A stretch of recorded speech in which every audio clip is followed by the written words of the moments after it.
noches con todos. Hoy día vamos a iniciar el tema seguridad y salud laboral. Primero vamos a la descripción del curso. Bueno, este curso eh, destaca la importancia y el impacto que presenta la seguridad y salud en el trabajo como implementación de sistemas de gestión que minimicen los riesgos laborales y generar competencias que permitan a las empresas cumplir con normas vigentes en materia de salud, seguridad en el trabajo, ¿no? Dentro de estas, dentro de los temas que vamos a tocar el día de hoy, vamos a tocar el tema de definición de seguridad y salud en el trabajo, las funciones, la ley 29783, el reglamento de seguridad y salud en el trabajo, el comité que se forma, la importancia del IPER, eh, mm, cómo hacer un mapa de riesgos, exámenes médicos ocupacionales, perfil médico ocupacional, ergonomía, prevención de riesgos disergonómicos, normas nacionales e internacionales, sistema de gestión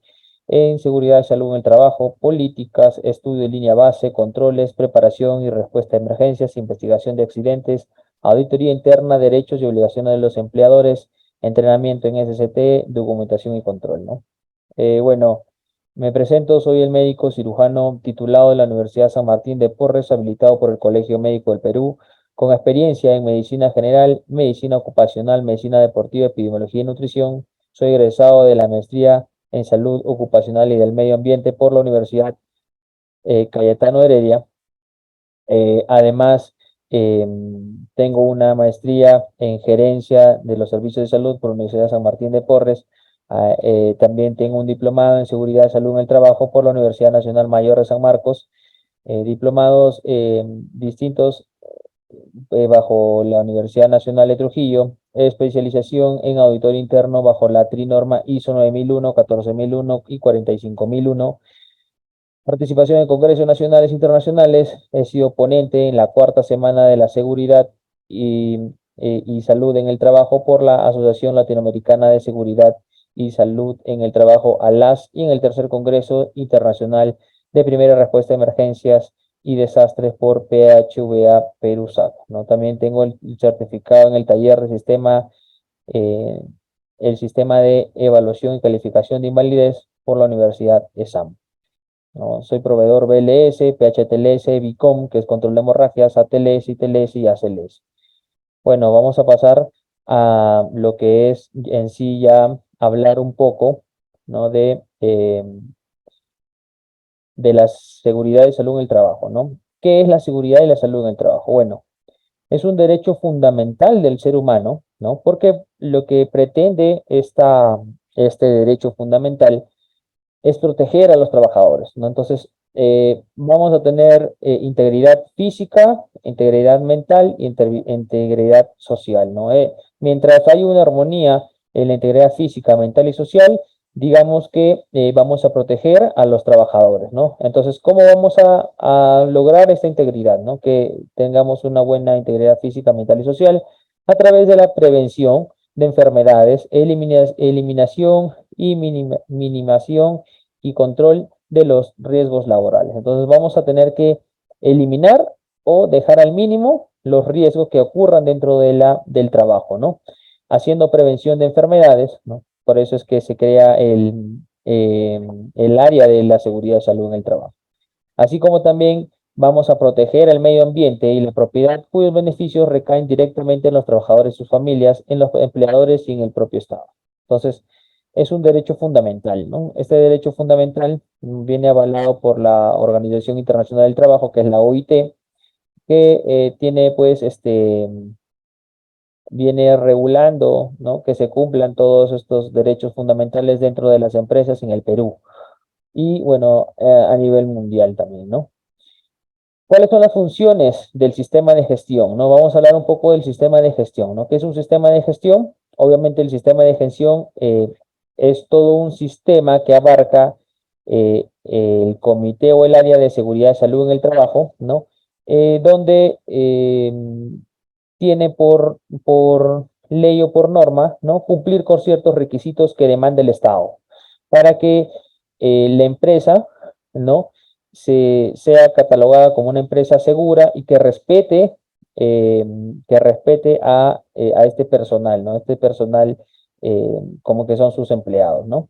Entonces, ¿cuáles son las funciones principales? Establecer normas adecuadas de seguridad y salud, acordes con las disposiciones legales, obviamente con las disposiciones legales actuales. Recuerden que cada, cada cierto tiempo las normas se vienen actualizando, ¿no? Sacan decretos supremos, sacan leyes, ¿no?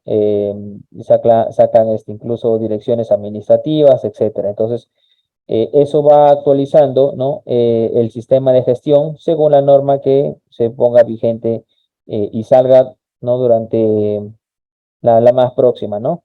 Durante los últimos meses. Va a controlar y prevenir enfermedades ocupacionales. Obviamente dentro de este sistema de gestión, pues yo lo que tengo que evidenciar son los documentos que me avale que yo estoy previniendo enfermedades ocupacionales. Como por ejemplo, un ejemplo bien claro y creo que han pasado la mayoría que ha estado trabajando durante la pandemia, ¿no? Los tamizajes que se hacían para COVID, ¿no? Incluso algunas empresas podían hacer descarte de COVID dentro de la misma empresa, ¿no? Les tomaban pruebas rápidas, les tomaban pruebas de antígeno, les toman la temperatura, eso es prevenir una enfermedad, ¿no? Entonces, con eso yo prevengo que me pueda dar una enfermedad y si la diagnostico desde el principio o la identifico desde el principio, puedo evitar que se complique. Identificar los riesgos, la seguridad y la salud que puedan presentarse, ¿no? Eh, los riesgos obviamente van a estar siempre innatos dentro del trabajo, ¿no? Y va a depender del tipo de labor a la que nos desempeñemos, ¿no? Entonces, si por ejemplo tenemos una labor básicamente administrativa, bueno, los riesgos van a ser un poco más bajos, ¿no? Pero si tenemos, por ejemplo, nuestra labor es, por ejemplo, hacer mantenimiento a una antena que está a 50 metros del suelo, ¿no? Ya es un trabajo de alto riesgo, ¿no? Entonces tenemos que lidiar y seguir ciertos parámetros para poder realizar esa labor. Asesoría en la elaboración de normas y procedimiento del trabajo a fin de garantizar actividades saludables. Elaborar, implementar y ejecutar el Plan Anual de Seguridad y Salud en el Trabajo con la participación proactiva de todos los colaboradores y en consideración con el Comité de Seguridad y Salud en el Trabajo. Entonces, ahora vamos a hablar un poco también del comité, ¿no? ¿Cómo se forma este comité? ¿Quién elige el comité? ¿Quiénes integran el comité? ¿No? ¿Y cuántos años dura? Porque recuerden que este comité se forma por elecciones. Hablando un poco sobre la ley 29783, que es la ley de seguridad y salud en el trabajo, ¿no? Los decretos supremos que modifican esta ley, que es el decreto supremo número 005 del 2012 del trabajo, ¿no? Que es el reglamento de la ley de seguridad y salud en el trabajo, tiene varios principios, ¿no? Dentro de los que más destaca son los principios de prevención. Entonces, estos principios de prevención es lo que me va a garantizar de que el empleador eh, tengan los medios y condiciones que van a proteger la vida y la salud y bienestar de los trabajadores. Entonces, esto me va a favorecer a los trabajadores de que vivan en un ambiente con armonía, ¿no? Que vivan con un ambiente lleno de prevención, ¿no? De poder evitar una enfermedad, de poder evitar un accidente, ¿no? Entonces, es por eso que se forma el Comité de Seguridad y Salud en el Trabajo. Para eso es importante, ¿no? Algunas empresas que no están ligadas bajo esta norma, ¿no? Eh, tienden a burlar estos principios, ¿no? Sobre todo el principio de prevención. No tienen un comité de seguridad y salud en el trabajo, no tienen un área de seguridad y salud en el trabajo. Con las justas tiene un prevencionista y el prevencionista tiene que hacer pues la función de todo este equipo solo, ¿no? Y pues a veces no le alcanza para minimizar los riesgos en todas las áreas que puede tener este trabajo, ¿no? Entonces, es por ello que las empresas que son formales, ¿no? Tienen y deben tener, pues, un área de seguridad y salud en el trabajo.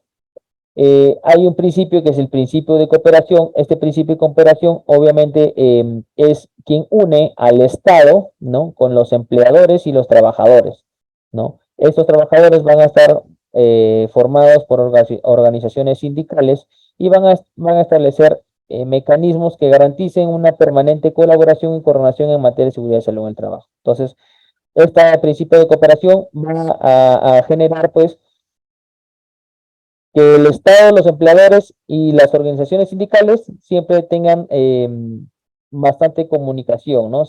Colaboren entre ellos para garantizar una armonía dentro del trabajo, ¿no? Armonía hablamos de de un ambiente de trabajo seguro. Entonces, ¿en qué se basa este reglamento de seguridad y salud en el trabajo? Entonces, el reglamento de seguridad y salud en el trabajo establece las normas específicas para la prevención de riesgos laborales, accidentes y enfermedades profesionales en las tareas que realiza el personal administrativo, docente y personal en las empresas de servicios de terceros. Entonces, bueno, obviamente aquí tiene ejemplo un ambiente donde se dictan clases, ¿no? Que son docentes.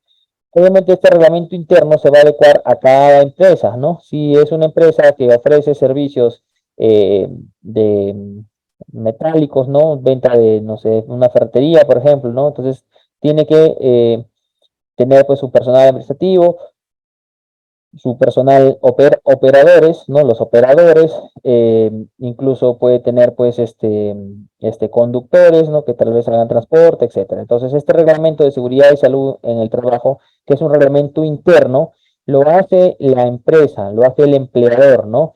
Y es fundamental y es un derecho que se entregue a cada trabajador cuando inicia las labores, ¿no? Por primera vez, ¿no? Por ejemplo, contratan por primera vez a un operario, ¿no? Cuando entra a la empresa, lo primero que debe recibir es un reglamento interno de seguridad y salud en el trabajo, ¿no? Como ley. Entonces, como ley, él tiene que recibir su reglamento interno y por ley también está en que reciba una capacitación, ¿no? Que es una inducción en sí, es una inducción para prevenir estos riesgos y para mencionarle los riesgos que él tiene en la labor que va a desarrollar, ¿no? Entonces, es importante que esto quede bien en claro porque todas las empresas deberían, pues, tener a sus trabajadores informados sobre los riesgos que hay dentro de la empresa. Este reglamento va a promover una cultura de prevención y propicia una mejora continua en la seguridad y salud en el trabajo. Este reglamento también tiene, pues, tiene que ser revisado, ¿no?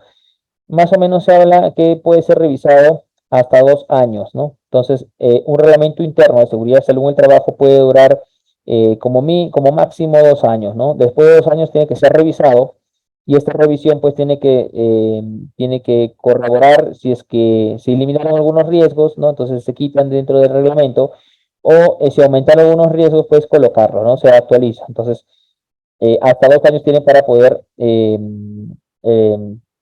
actualizar este reglamento. Ahora el comité, ¿no? El comité lo que va a originar es fomentar una cultura de prevención, asegurando la detención y evaluación oportuna de los riesgos. Entonces, ¿quiénes forman el comité? El comité lo va a formar el empleador y los trabajadores. Entonces, los trabajadores designan a personas, ¿no? Designan a personas, obviamente, que conocen los mismos trabajadores, designan a personas para que forman parte de este comité. Entonces, cuando designan a estas personas, por lo menos unas 2 o 3 personas, ¿no? Se tiene que ir a elecciones, hacen unas votaciones internas y se seleccionan por lo menos dos empleadores para que formen parte del Comité de Seguridad y Salud en el Trabajo, ¿no? El empleador considera a estos trabajadores que han sido elegidos por votación por los mismos trabajadores y coloca también su propio personal designado por el mismo empleador.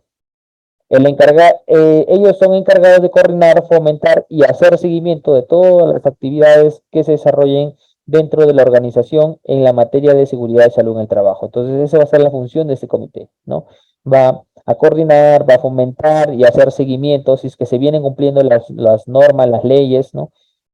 Entonces, es importante que se forme este comité para, de alguna u otra manera, pues, auditar, entre comillas, digamos, ¿no? Esta área. Obligaciones del empleador, ¿no? De 20 a más trabajadores, el Comité de Seguridad y Salud en el Trabajo debe estar conformado por representantes de organizaciones sindicales en caso exista, debe elaborar un reglamento interno, elaborar un libro de actas donde se donde se evidencie las reuniones que se tienen, ¿no? Cuando es menos de 20 trabajadores, puede haber solamente un supervisor de seguridad y salud en el trabajo elegido por los trabajadores. Entonces, más de 20 trabajadores, elijo un comité que ya está conformado por más personas. Y menos de 20 trabajadores, solamente me basta con un supervisor, que pueden elegir los trabajadores también, ¿no? Este debe contar con un libro de notas tipo actas, ¿no? Entonces, no es necesario que en menos de 20 trabajadores haya un reglamento interno.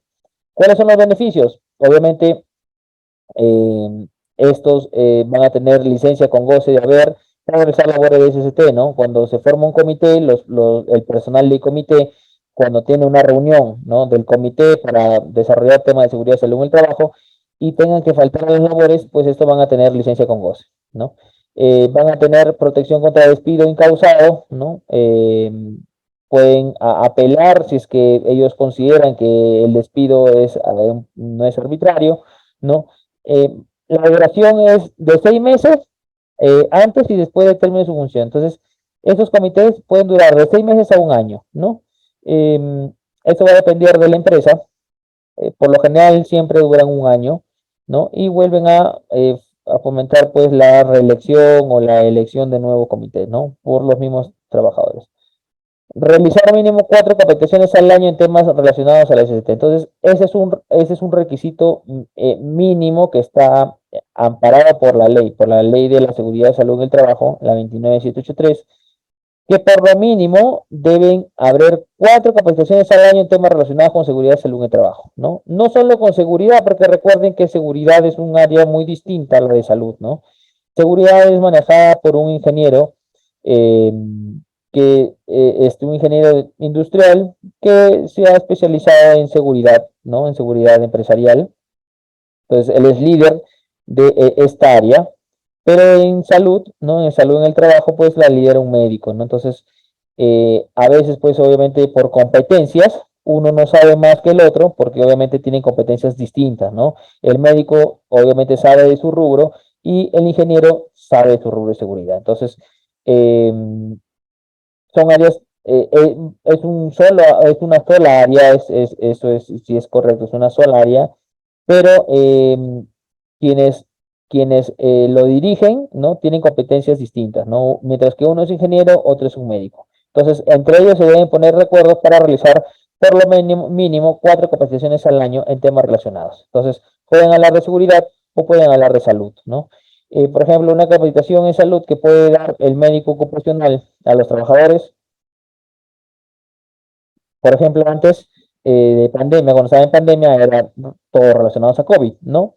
Y ahora, por ejemplo, pueden dar una capacitación sobre dengue, ¿no? O incluso en materia de seguridad, por ejemplo, cuidado de manos, ¿no?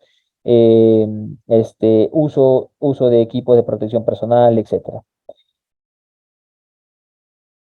Las obligaciones del empleador también es adjuntar al contrato de trabajador la descripción de recomendaciones de seguridad y salud en el trabajo. Entonces, dentro de su contrato, se debe pues adjuntar las descripciones y las recomendaciones que da el equipo de seguridad y salud en el trabajo a su puesto que él estaba postulando, ¿no? Esto también es un tema de, básicamente, de ley, ¿no?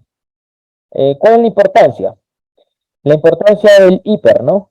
De la identificación de peligros y evaluación de riesgos y controles, ¿no? Eh, ¿Cuál es la importancia de hacer una identificación de peligros, evaluación de riesgos y controles? Es evaluar, controlar, monitorear y comunicar los riesgos que se encuentran asociados a una actividad o proceso. Entonces, para eso me sirve el IPER, ¿no? Me sirve para ver qué puesto de trabajo existe dentro de la empresa, ¿no? A qué riesgo está corriendo, ¿no? ¿Qué riesgos tiene su puesto? ¿Qué peligros tiene su puesto, ¿no? Y qué controles yo estoy haciendo para disminuir ese riesgo, ¿no? Por ejemplo, en tema de salud, ¿no? Por ejemplo, supongamos, puesto de trabajo médico, ¿no? Eh, Riesgo, infección por COVID-19, ¿no? Peligro, infección por SARS-CoV, ¿no? Eh, Controles, uso de equipo de protección personal, o sea, la empresa me brinda a mí mascarillas, me brinda guantes, me brinda alcohol, etcétera. Esos son controles. Entonces, para eso es importante el hiper, ¿no? También es importante porque identifica los peligros que puede causar daño a las personas, ¿no? Entonces, si yo ya identifico dentro de mí un peligro, yo entonces tengo que tomar medidas adecuadas para disminuirlo o para eliminarlo. Permite a las empresas disminuir las pérdidas y aumentar las oportunidades de mejora, ¿no? Entonces, eh, lo que va a hacer es disminuir las pérdidas y aumentar las oportunidades para mejorar, ¿no? Va a aumentar la eficacia de los trabajadores para que eviten enfermedades que puedan relacionar estos riesgos. ¿Para qué es importante el mapa de riesgos? El mapa de riesgos, aquí pueden ver el mapa de riesgos, aquí, ¿no? Este mapa, ¿no? Está también amparado por la ley.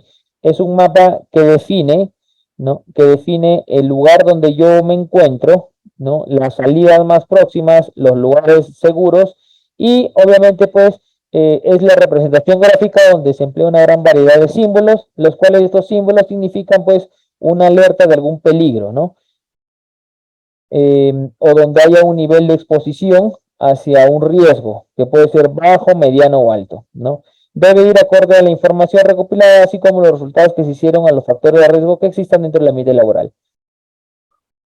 Entonces, en este mapa de riesgo debe existir los riesgos que yo he mencionado en mi hiper, ¿no? En mi identificación de peligros, evaluación de riesgos y controles.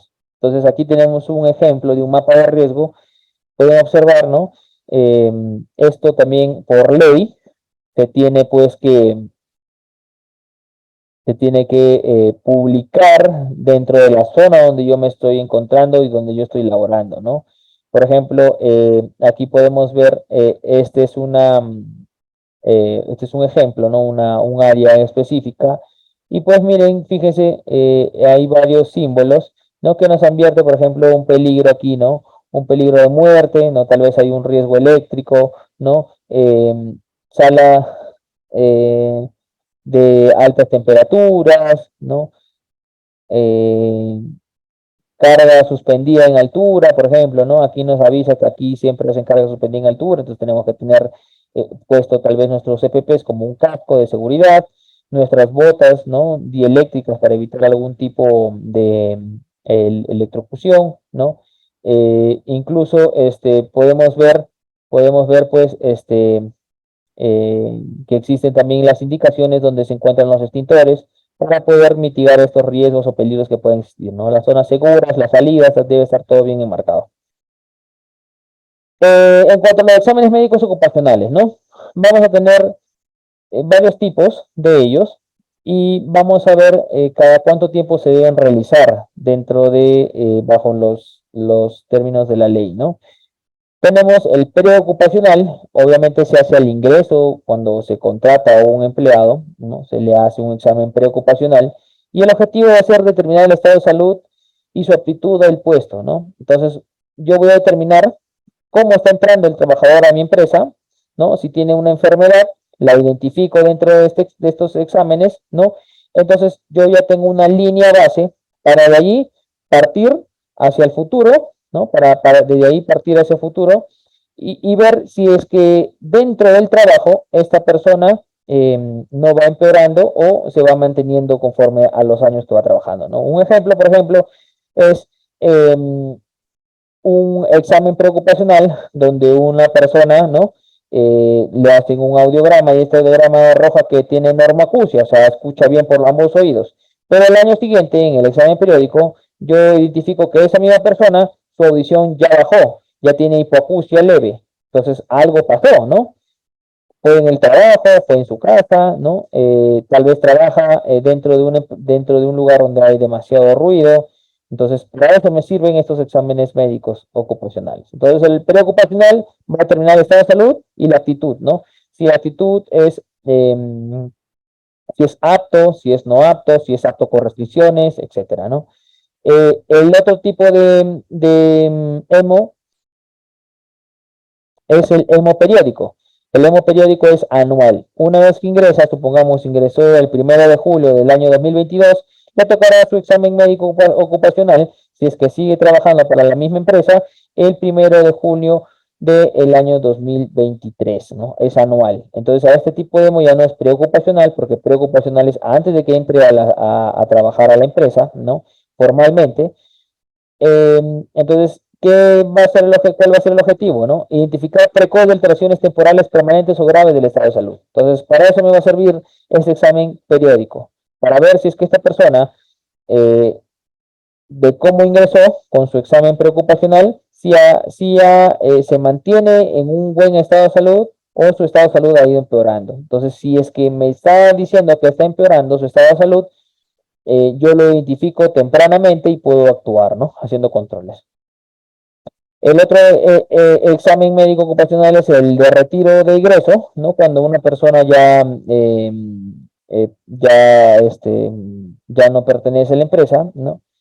Eh, Esto solamente se va a hacer cuando este trabajador tiene como mínimo más de 2 meses trabajando. Entonces, si tiene un mes y ya no va a trabajar o ya no trabaja o lo despiden, no está dentro de la ley hacerle un EMO de retiro de egreso, ¿no? ¿Cuál es el objetivo? Detectar enfermedades relacionadas al trabajo, secuelas de accidentes y en general lo agravado, ¿no? Entonces, este EMO de retiro de egreso, lo que me va a decir es, bueno, tú entraste así y estás saliendo así, ¿no? Entraste bien y está saliendo bien, o entraste bien y está saliendo un poco mal, ¿no? Entonces, eso es lo que me va a decir el examen médico ocupacional de retiro de egreso. El de reincorporación, obviamente el de reincorporación es para que se vuelva a incorporar a su puesto laboral. Entonces, esto es posterior a la incapacidad temporal prolongada, un accidente, una enfermedad, ¿no? Si sufrió un accidente, cuando va a ingresar otra vez a labores y tal vez le dieron descanso un mes, yo le hago un examen médico ocupacional para reincorporarlo y el objetivo es determinar el estado de salud posterior a la incapacidad temporal. Entonces, lo que me va a evaluar aquí es tuvo tal vez una enfermedad o un accidente, se cortó el brazo, ¿no? Se cortó el brazo. Yo voy a evaluar si tal vez él trabaja con sus manos. Entonces, yo voy a evaluar con este examen médico ocupacional de reincorporación si realmente no perdió la capacidad para hacer sus labores, ¿no? Porque recuerden que este accidente puede ser pues por una incapacidad temporal o una incapacidad permanente, ¿no? Entonces, para eso me sirve este examen médico ocupacional de corporación. Eh, Recuerden que todos los puestos tienen un examen ocupacional distinto, ¿no? No va a ser lo mismo evaluar pues a una persona que trabaja en un área administrativa a un operario de maquinaria pesada, ¿no? No va a ser, no, el examen médico ocupacional no va a ser el mismo, van a ser distintos. Entonces, si supongamos un operario de maquinaria pesada, ¿no? Va a pasar a trabajar a la parte administrativa, se le tiene que hacer un EMO de cambio de puesto, ¿no? Entonces, aquí lo que me va a determinar es el control y la vigilancia en función a los nuevos riesgos del puesto. Entonces, como él ya va a estar en otro ambiente, yo voy a ver si su capacidad puede eh, permitirle trabajar bajo estos nuevos riesgos que ofrece el puesto nuevo que está postulando, ¿no? También hay EMOs de contratos temporales. No, por ejemplo, eso se da para trabajos de 0 a 3 meses o a de 6 meses como máximo. Y su objetivo es determinar el estado de salud de los trabajadores como corto periodo de trabajo, ¿no? Son válidos los exámenes con 3 meses de antigüedad. Entonces, si el trabajador viene de un trabajo que ha tenido un examen médico ocupacional de retiro o de egreso, e ingresa a trabajar a otra empresa, solamente por un contrato temporal de 3 a 6 meses, le puede valer, ¿no? Le puede valer este examen médico ocupacional de egreso, ¿no? Si no tiene, pues, una validez o una antigüedad más de 3 meses, ¿no? Menor de 3 meses se considera y con esa puede, pues, empezar a hacer las labores. Exámenes médicos ocupacionales y vigilancia médica, ¿no? Vamos a ver que hay exámenes ocupacionales, preocupacionales, periódicos, retiro y recuperación. En los preocupacionales, ¿qué acciones vamos a tomar? Entrega de resultados y revisión. En los periódicos, vamos a ver los observados, ¿no? A los que tienen acto con restricción, los observados pueden levantar estas observaciones de acuerdo a lo que indique el puesto, ¿no? Si, por ejemplo, en mi puesto me indica de que yo no tengo que entrar con un IMC, con un índice de masa corporal mayor de 30, yo tengo 32 de índice de masa corporal, entonces yo tengo que irme al especialista, en este caso un médico endocrinólogo, y pedirle que determine él, ¿no? Que yo estoy entrando pues a un plan dietético, ¿no? Etcétera, y a la vez este índice de masa corporal no determina que yo pueda ser un riesgo trabajar en ese puesto laboral, ¿no? Si tal vez mi puesto es estar sentado en una computadora haciendo trabajos de oficina, ¿no? Y tengo un índice de masa corporal más de 30, ¿no? Y me han observado por eso, el médico endocrinólogo dice, tiene 32 índice de masa corporal, pero su índice de masa corporal no va a ser, pues, no va a determinar de que este trabajador, pues, le pase algo, ¿no? Puede hacer sus actividades con normalidad, ¿no? Entonces, eso es eso es levantar una observación, ¿no? La elaboración del informe estadístico epidemiológico y ejecutivo para el sistema de gestión con recomendaciones y plan de acción. Identificación de las variaciones de examen de programas específicos de vigilancia. Los exámenes de retiro por parte del empleador o solicitud del colaborador, entrega de orden firmada el examen del trabajador. Entonces, estos exámenes de retiro, el empleador puede decirle al trabajador, ¿no? Para que se pueda realizar. O el colaborador tiene hasta incluso 2 meses para pedirlo, ¿no? Si en caso la empresa que yo ya dejé de trabajar no me hace un examen de egreso, yo tengo hasta 2 meses para poder solicitarlo. La reincorporación laboral, todo descanso médico prolongado se registra copia del certificado médico y el alta del médico tratante. El médico puede rechazar cualquier alta médica que no esté de acuerdo con el estado del paciente y agregar su puesto de salud de acuerdo a la posición del puesto. Entonces, cuando hay una recuperación laboral, obviamente, pues, va a depender de por qué se está reincorporando, ¿no? Si es que tuvo un accidente, si tuvo, pues, un permiso, ¿no? Si fue una madre que estuvo dando el lactar y llega después de lactancia materna, ¿no? Etcétera. Entonces ahí tenemos que evaluar, pues, ¿no? Entonces, hay un perfil de competencias que dentro del área de seguridad y salud en el trabajo, un médico ocupacional como mínimo debe de tener para que pueda, pues, ser médico, ¿no? Y garantizar de que tenga los estudios adecuados para poder desarrollarse como médico ocupacional. Entonces, este perfil de competencias está dentro de la resolución ministerial número 021 de 2016, el MINSA, ¿no? Que especifica, pues, tiene competencias genéricas y competencias específicas. Entonces, ¿cuáles son las competencias genéricas que debe desarrollar este médico ocupacional? Compromiso ético, obviamente, es parte de nuestra formación como personal de salud. Respeto por la vida, la salud de las personas y del ambiente, obviamente, pues, tenemos nosotros que abocarnos en salvar una vida. Trabajo en equipo, liderazgo, orientación al servicio, aprendizaje continuo, ¿no? En competencias específicas, realizar capacitación a los colaboradores en temas relacionados a la seguridad y salud en el trabajo. Entonces, el médico está obligado, en la obligación de dictar capacitaciones a todos los trabajadores con temas relacionados a la seguridad y salud en el trabajo, ¿no?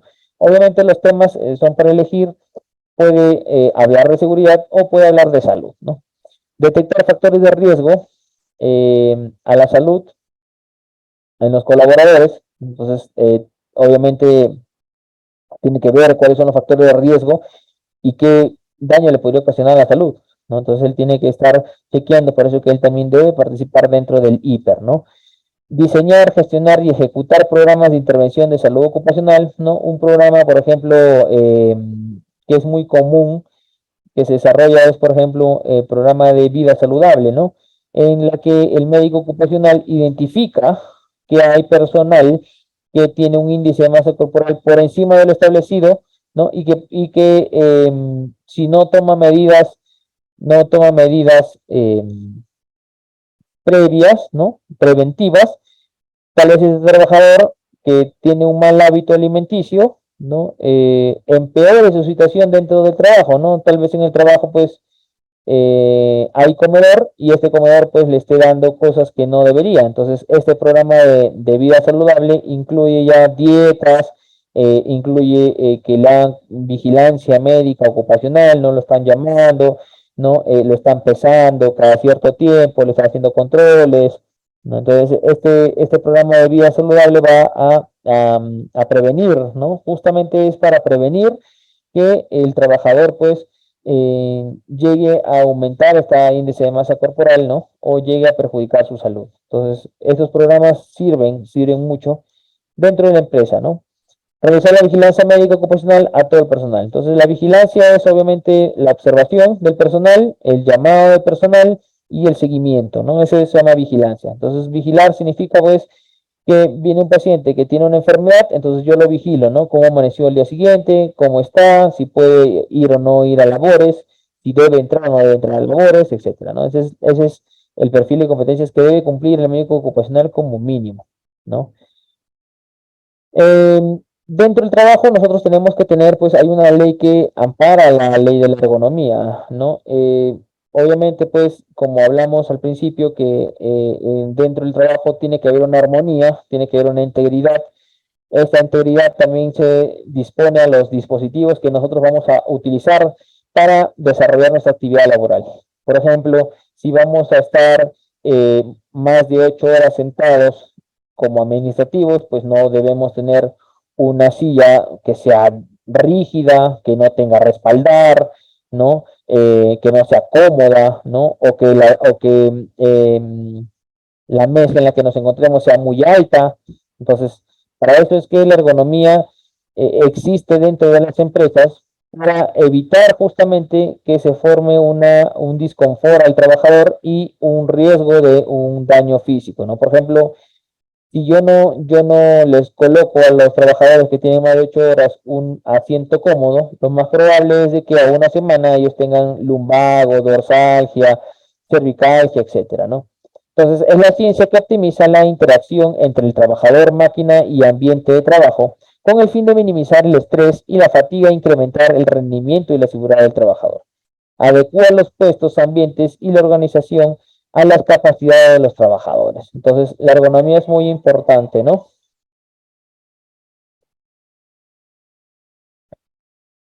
Eh, Vamos a hablar de prevención de riesgos, ¿no? Justamente con estos riesgos de tipo ergonómicos nacen los riesgos que se conocen como riesgos disergonómicos.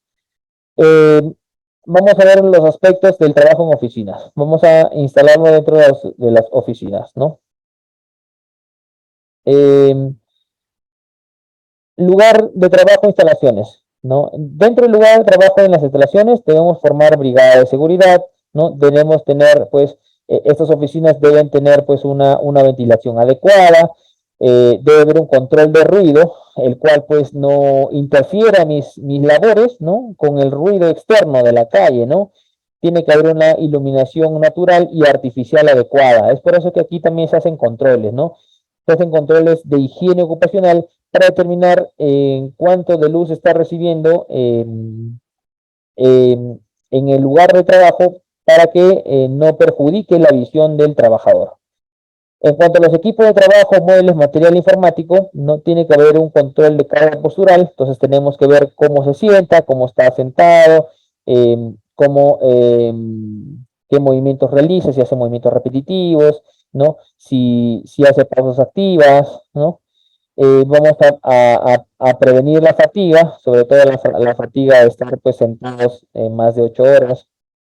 Vamos a ver adaptación a la tarea, cómo se adapta, si es que no se adapta, si es que tiene algún complejo para la adaptación de una tarea, si es que esa tarea es muy complicada o compleja para el trabajador que no realiza pues o realiza un trabajo con disconfort, ¿no? En cuanto a la organización de tareas, hay que controlar la carga mental, el manejo del estrés y la motivación. Entonces, obviamente, pues no hay que sobrecargar de tareas a los trabajadores porque esto pues puede llevarlo al estrés, ¿no? Y el estrés, recuerden que no solo es salud mental, ¿no? Porque esa salud mental se puede manifestar de manera física en el organismo, ¿no? El estrés me conlleva a que yo, por ejemplo, si tengo mucha carga laboral y me estreso, no solamente estoy alterando mi salud mental, sino también voy a alterar mi sistema físico, como por ejemplo puede dar gastritis, ¿no? Y a esta gastritis dentro del trabajo se le conoce como el síndrome de burnout. Entonces, tenemos que ver y manejar pues esta carga laboral, ¿no?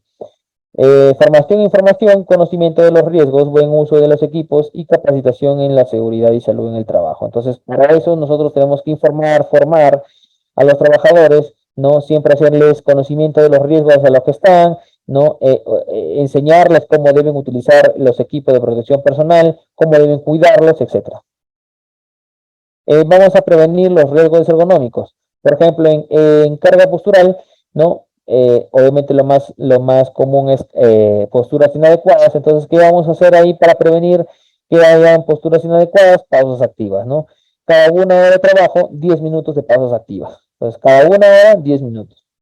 Por ejemplo, un riesgo que sean condiciones ambientales, ¿no? Iluminación, climatización y ruido. ¿Qué voy a hacer para prevenir iluminación? Obviamente, generar una mayor iluminación natural o mejorar la iluminación artificial, ¿no? Colocar focos más potentes, eh, eh, aumentar la cantidad de focos que hay dentro de una sala, etcétera, ¿no?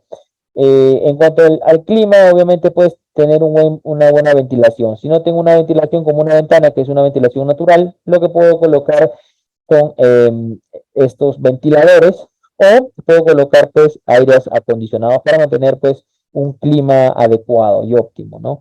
En cuanto al ruido, obviamente vamos a hacer control. Para eso pues tenemos que hacer la toma de higiene ocupacional, ¿no? La toma de los controles para ver y determinar si es que sobrepasan los límites permisibles, ¿no? Entonces, para eso también podemos utilizar barreras, ¿no? Si tal vez el ruido es muy fuerte en la calle y la oficina está pegada justo a la calle, entonces yo tengo que ver la manera de cómo tratar de evitar de que ese ruido entre a la oficina, ¿no? Aspectos psicosociales, por ejemplo, tipo tarea, organización de trabajo, reglamento interno de seguridad y salud del trabajo, recursos humanos, ¿no? Hay que, ¿cómo vamos a hacer que se pueda, pues, prevenir eh, fatiga laboral, ¿no? Por excesiva cantidad de trabajo que se le brinda a los trabajadores, pues fomentando el trabajo en equipo, ¿no? Mientras haya un buen equipo, mientras haya un buen clima laboral, mientras haya un buen ambiente de trabajo, yo voy a evitar de que un trabajador se llegue a estresar. Entonces, eh, vamos a hacer las pausas activas, ¿no? Como les dije, cada hora de trabajo 10 minutos, ¿no? Entonces, las pausas activas es una serie de pasos, ¿no? A desarrollar, eh, ¿no? Para hacer ejercicios dentro de las oficinas o dentro del ambiente de trabajo, ¿no? Si estoy en mi ambiente de trabajo y me dicen que vamos a hacer pausas activas, ¿no? Lo ideal es detener el trabajo, ponerme un costado y empezar a hacer pues los movimientos que me indiquen, ¿no? En este caso, por ejemplo, siempre se hacen movimientos de hombro y brazos, espalda, piernas, cuello, muñecas, dedos y ejercicios visuales, ¿no? Seguimiento de algún objeto. Entonces, a eso se conocen como pausas activas. Lo ideal, cada una hora, 10 minutos. Mantener el orden y la limpieza dentro del trabajo, obviamente va a fomentar que el clima laboral sea idóneo, ¿no? Entonces, ¿cómo vamos a implementar este orden y limpieza? Vamos a clasificar y depositar los desperdicios en los tachos de reciclaje. Para ello, nosotros también hay una norma basada que dice que dentro de las instalaciones del trabajo deben haber tachos divididos, ¿no? Divididos en colores y predispuestos en lugares estratégicos para disponer de nuestros residuos, de nuestra generación de residuos. Por ejemplo, residuos generales es el negro, ¿no? O residuos bien contaminados es el rojo. Entonces, deben existir esos tipos de tachos para nosotros poder botar ahí nuestros desperdicios. Entonces, para ello también debemos educar a los trabajadores, ¿no? En qué color va, qué color existe y para qué es ese color y qué cosas debo botar ahí, ¿no? Entonces, eso también está normado que las empresas deben de seguir.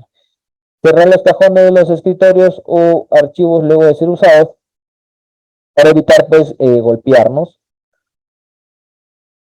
Guardar en recipientes seguros objetos punzantes o filosos no dejar objetos de vidrio en los bordes o escritorios de la mesa, porque uno pues se puede cortar, ¿no? Mantener los escritorios sin pilas de papeles y colocar estantes bajos, los artículos pesados. Entonces, no hay que colocarlos encima, los artículos que puedan ser, que se puedan caer, porque recuerden que nosotros pues estamos en un lugar donde se puede desarrollar, ¿no?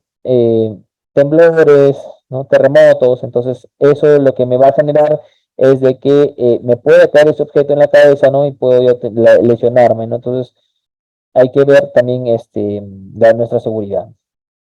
Entonces, ¿cómo vamos a hacer la prevención? Vamos a mantener las zonas de tránsitos libres de obstáculos como cajas, papeles, ¿no? Para poder nosotros evacuar si es que hay alguna emergencia. No utilizar sillas, mesas o papeleras para acceder a las zonas superiores de las estanterías de los muebles, ¿no? Obviamente, no voy a utilizar un basurero acostado para yo subirme a utilizar como banquito para alcanzar cosas que están en los estantes de arriba, ¿no? Para ello se utilizan unas escaleras especiales. No sobrecargar los enchufes para conectar diversos aparatos electrónicos en un mismo punto es una buena medida, ¿no? Porque eso puede generar un amago de incendio.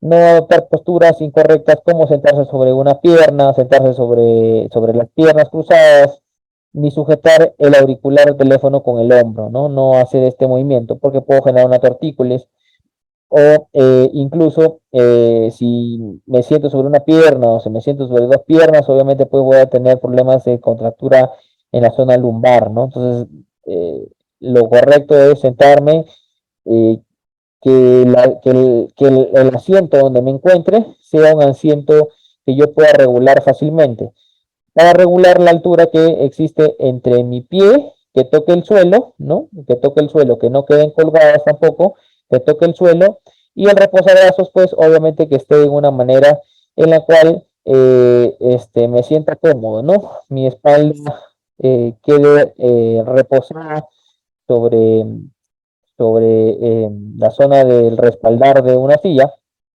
¿no? Y sea pues una silla ergonómica, no cumpla con los requisitos ergonómicos. Informado sobre cualquier situación insegura, observe en armarios o estanterías, ¿no?